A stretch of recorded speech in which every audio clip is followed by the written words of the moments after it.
Um, Imagine a room full of like hyper-rational, highly anxious Silicon Valley tech developers. Right. People whose entire lives revolve around code and algorithms. Exactly. Just optimization and this relentless race to build artificial intelligence. And now picture all of them sitting there quietly, just completely captivated, listening to a Hindu monk from the ancient Vedanta tradition. It honestly sounds like the setup to a joke, doesn't it? It really does. Like, what could a monk, draped in traditional robes, possibly teach a room full of cutting-edge AI engineers about intelligence? Well, it's actually one of the most profound intersections of ancient philosophy and modern anxiety that you could ever encounter.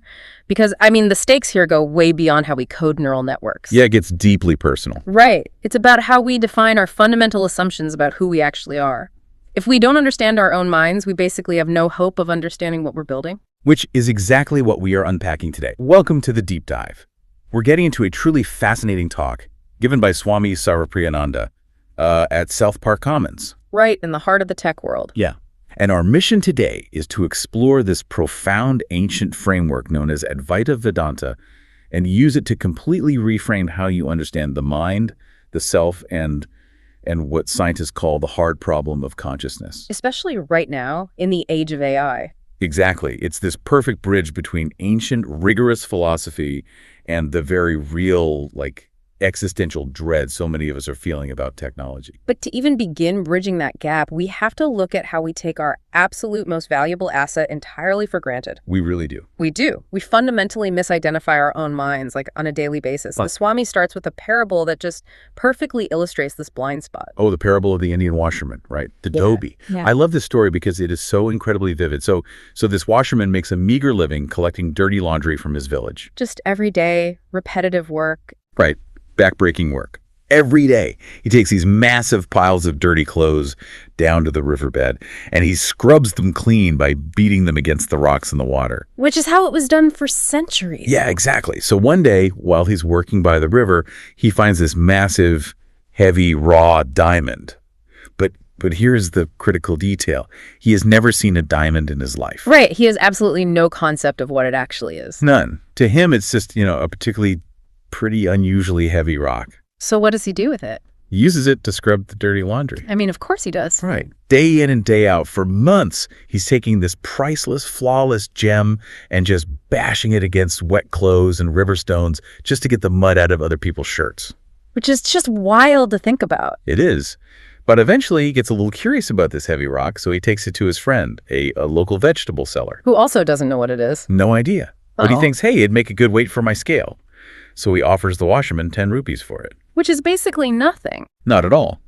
So the washerman says no, hold on to it, and eventually he finds his way to a professional diamond merchant. And that's where everything changes. Yeah, the merchant takes one look at this rock through his luke and is absolutely floored. He looks at the washerman and says, this is the largest raw diamond I have ever seen.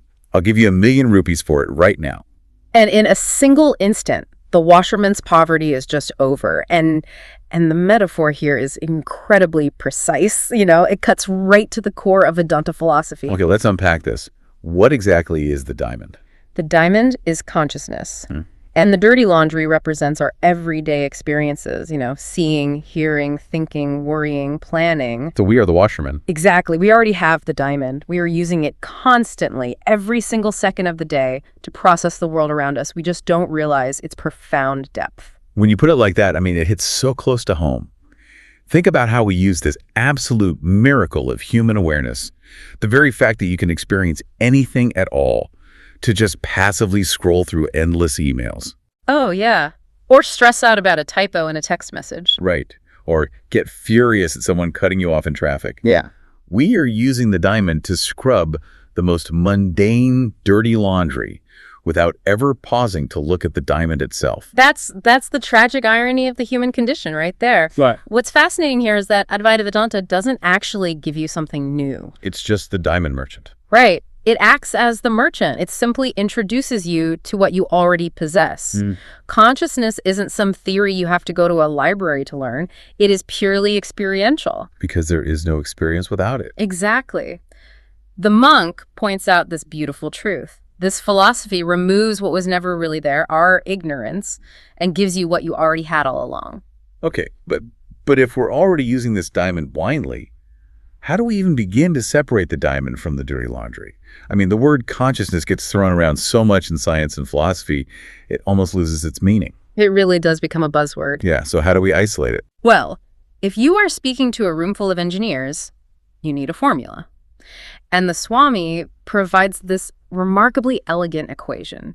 Consciousness plus object equals experience. C plus O equals E. C plus O equals E. If you want to understand absolutely anything that happens to you in your life, you can break it down into those two fundamental components. The consciousness that is observing and the object that is being observed. Yes. But let's clearly define object here, because in normal conversation, an object is like a coffee mug or a table or a car. Right, physical stuff. But in this framework, the definition is much broader. An object is literally anything that can be experienced. Yeah. So a table is a physical object. Your physical body is an object because you can see your hands, you can feel your heartbeat, right? Yeah, that makes sense. But here is the radical shift that changes everything. The mind is also an object. Here's where it gets really interesting, because I struggle with that concept. My instinct is to say that my mind is me. Of course, that's how we're all conditioned. Right? Like my thoughts, my memories, my personality, that feels like the core of my identity. So wait, when I feel a sudden flash of physical pain, or when I suddenly remember the smell of my mom's kitchen when I was a kid, you're saying that isn't me experiencing it. Well, How is a memory an object like a coffee mug? I know, it is a massive paradigm shift when you first grasp it. Let's break it down. The Swami calls thoughts, emotions, memories, and even the human ego subtle objects. Subtle objects, okay. Why? Because you experience them. If you can observe a coffee mug, you are not the coffee mug. Similarly, if you can say, I feel sad, or I remember that smell, or I am having an anxious thought. Then I'm observing the sadness. Exactly. Yeah. The sadness, the memory, the anxiety are objects being presented to your awareness. They are passing across the screen of your awareness. Wow. The watcher cannot be the thing being watched, therefore the mind is not the core you. Okay, my mind is blown a little bit. If my entire collection of thoughts and feelings is just a parade of subtle objects, what is the consciousness part of the equation? Consciousness is what the Swami refers to as the light of lights. The light of lights. Yeah, think about it in layers of illumination. The sun is a physical light that reveals the physical world to your eyes. Language is a kind of conceptual light that reveals ideas. Right. The mind is a subtle light that reveals sensory info and emotions. But consciousness is the ultimate, unchanging, continuous witness that illuminates the mind itself. It's the steady light shining on the stage of my experience. Exactly, and it never turns off. That's wild. Actually, the Swami made a point about deep sleep that completely reframed how I think about rest. I know, the deep sleep analogy is brilliant. Yeah, he said that even in dreamless deep sleep or like under general anesthesia, consciousness is still there. It hasn't powered down. It's just illuminating an empty room. Right, because there are no objects, no thoughts, no dreams, no sensations being presented to it. It experiences an absence of objects. But that is very different from an absence of experience. That is such a vital distinction. You still exist when you are in deep sleep. Your light of lights is just shining on a blank wall. Wow. And the implications of this equation are massive, particularly when we talk about human suffering and trauma. Because if we accept that consciousness plus object equals experience. C plus O equals E? Right. Then we realize that trauma happens to the object. Okay, wait, walk me through that. How does that work? Well, trauma happens to the physical body, which is an object, or it happens to the subtle object of the mind. The mind can be deeply wounded by a horrific experience. It carries scars, triggers. Yes, it becomes fragile, but the consciousness itself, the light of lights, is entirely untouched. It just illuminates the trauma. The light shining on a broken vase is not itself broken. Yeah. Your core awareness cannot be damaged, degraded, or fundamentally altered by the experiences it witnesses. That is incredibly liberating. Just the idea that no matter what kind of brutal, dirty laundry I've had to scrub in my life, the diamond itself is completely unblemished. Untouched. But this brings us to the AI elephant in the room. Ah, yes, the reason he was talking to Silicon Valley. Right. If our minds, our ability to process info, use logic, retrieve memories, solve complex problems, if all of that is just a collection of subtle objects, then what exactly are tech developers building when they create artificial intelligence? This raises an important question, and it's exactly why a Hindu monk was invited to speak to the brightest minds in tech. To understand what AI is doing, we first need a working definition of intelligence. Right, from the computer science perspective. Exactly. The host at South Park Commons defined intelligence as representation and problem solving. Essentially, you have an agent that perceives reality, represents that reality internally, and then takes steps to change it. Taking an input, processing it through logic, and creating an output. Yes. Like a Waymo self-driving taxi navigating through San Francisco, Right. or an LLM writing a legal brief based on a prompt. Exactly that. And the Swami points out something that completely reorients the entire AI debate. He says AI is successfully replicating the mind. Because it can do logic and language. Right. It is doing an incredible job of replicating language generation, memory retrieval, problem solving, and it can do all of that because the mind, as we just established, is a subtle object. And objects can be built. Through coding and silicon, humanity has learned how to manufacture synthetic, subtle objects. But what AI completely and utterly fails to replicate is consciousness. That first-person, subjective, internal feeling of, I am experiencing this. Exactly. But I have to push back on that because, well, I know exactly what the tech enthusiasts would say. There's that famous quote from the physicist Richard Feynman. What I cannot build, I do not understand. Yes. A lot of people in the tech world look at the human brain and say, well, the brain generates the mind. It's just a meat computing. So if we build a complex enough neural network and we keep stacking billions of parameters on top of each other, how are we so sure my Waymo isn't conscious on some basic level? The idea that scale creates consciousness. Right. Doesn't complex physical processing eventually just spark into subjective experience? Yeah. That is the exact hurdle that mainstream science is currently tripping over. And it's known in philosophy as the hard problem of consciousness. The hard problem. Right. Mainstream science overwhelmingly assumes that objective physical brain states generate subjective experiences. But trying to get a subjective first-person experience out of an objective physical process, like microscopic electrical activity bouncing around in neurons, It's a category error. it is a fundamental category error. It's like trying to arrange enough microscopic Lego blocks in the perfect pattern until the Lego blocks suddenly feel sad. That is a brilliant way to put it. It doesn't matter how complex the structure is, it's the completely wrong category of material. Exactly. Philosophers call this the explanatory gap. Let's say you eat a strawberry. A neuroscientist can map out every single electrical impulse in your brain that happens when you bite into that fruit. You can track the synapses firing. Right. They could even build a supercomputer that perfectly mimics those exact electrical impulses. But nowhere in that objective data can they locate the subjective taste of sweetness. They can't find the experience. They cannot explain how physical voltage translates into the internal feeling of enjoying a strawberry. The Swami pointed out a staggering fact during his talk. There are currently over 325 different theories of consciousness circulating in modern science. Which is really just academia's way of saying we have absolutely no idea how this works. Precisely. If you have 325 different theories for how gravity works, it means you don't understand gravity. Right. So AI's failure to possess a first-person experience actually proves the ancient Vedanta theory. It proves that the mind and consciousness are two entirely different things. Because you can build synthetic versions of the mind. Yes, because the mind is an object and objects can be manufactured.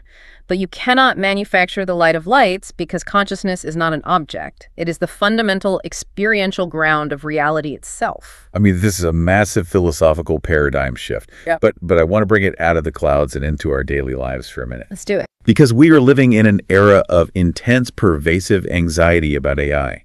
People are genuinely terrified about losing their jobs, losing their purpose, losing their sense of human uniqueness. It's a very real fear. Yeah. If an AI can do all the thinking and creating better and faster than we can, what is left for us?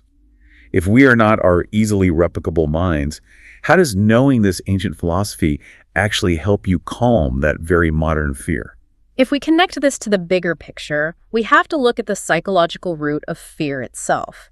According to Vedanta, fear always stems from duality. Duality, meaning me versus the world. Exactly. It comes from the concept of the other. The French philosopher Jean-Paul Sartre famously captured this when he wrote, "Hell is other people." Oh, yeah. When we believe that we are nothing more than limited, vulnerable bodies and minds locked inside our physical skin, we are naturally terrified of everything outside of us. The universe feels hostile. Right. We feel small and fragile, and we view machines that might replace us as an existential threat. Because if I firmly believe that I am just my mind, and a machine suddenly comes along with a better, faster mind, then I am fundamentally obsolete. My identity is erased. But the non-dual solution of Advaita Vedanta shatters that fear. It is summarized in a famous Sanskrit phrase, Atman is Brahman. Okay, Atman is Brahman. That's a heavy philosophical phrase. Break that down for me. What does that actually mean for the person listening to this right now? It means that your individual core consciousness, the Atman, is the exact same stuff as the ultimate fundamental reality of the universe, Brahman. Okay. Think of it like the ocean and a wave. When you identify with your mind and body, you think you are a tiny, fragile wave terrified of crashing against the shore or being overtaken by a bigger wave like AI. Right. But Atman is Brahman means you are not the wave. You are the water. You are the ocean itself. You are not a tiny spark of consciousness floating inside a massive material universe. The entire universe, including the AI, the physical world, the stars, appears within your consciousness. So what does this all mean practically? Like, how do you find the eye of the storm when the world around you feels so chaotic and threatening? Well, the Swami didn't just leave the engineers with abstract poetry. Right, he gave them actual tools. He laid out 4 highly practical applications to deal with this, which act as direct antidotes to modern burnout. The first is inquiry. Applying the equation. Exactly. Rigorously applying C plus O equals E. It means constantly asking the question, who am I? When you feel a wave of anxiety about your job security, you don't say, I am anxious. You pause and ask, am I this anxiety? Or am I the consciousness observing this subtle object of anxiety? It creates distance. It puts space between you and the panic. Yes. It rewires your psychological response by disidentifying from the painful object. The second practice is focus, or meditation. Training your attention. Right. And the Swami made a pointed observation about Silicon Valley here. The entire tech industry is essentially a multi-trillion-dollar machine designed to scatter your attention across 1,000 subtle objects. Notifications, feeds, infinite scrolls. They profit from your distraction. But for your own soul, your own mental integrity, focus is what actually pays out.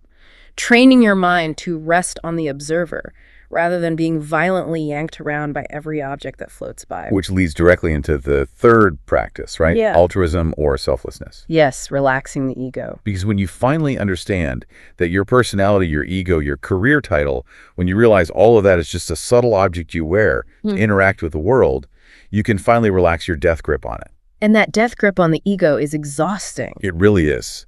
It's like we are wearing a Halloween mask, and we've worn it so tightly for so many years that we actually forget our real face beneath it. We think the mask is us. Yeah. So we spend all our time and energy defending the mask, trying to make the mask look richer or smarter, and getting deeply offended when people insult the mask.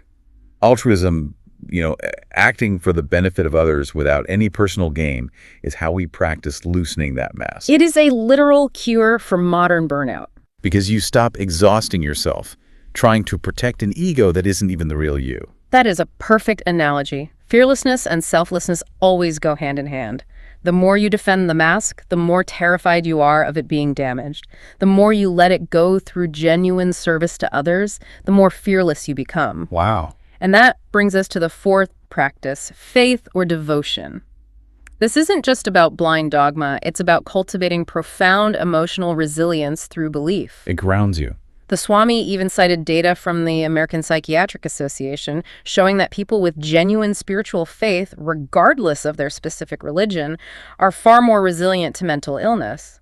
And when they do face psychological crises, they recover much faster. Because faith provides a secure anchor outside of the turbulent mind. If you know there is a light of lights, you don't panic as much when the room gets dark. Exactly. So pulling all this together, we went incredibly deep today. But the core takeaway is beautifully simple. Think back to that equation. Consciousness plus object equals experience. C plus O equals E. You are the diamond. You are the light of lights.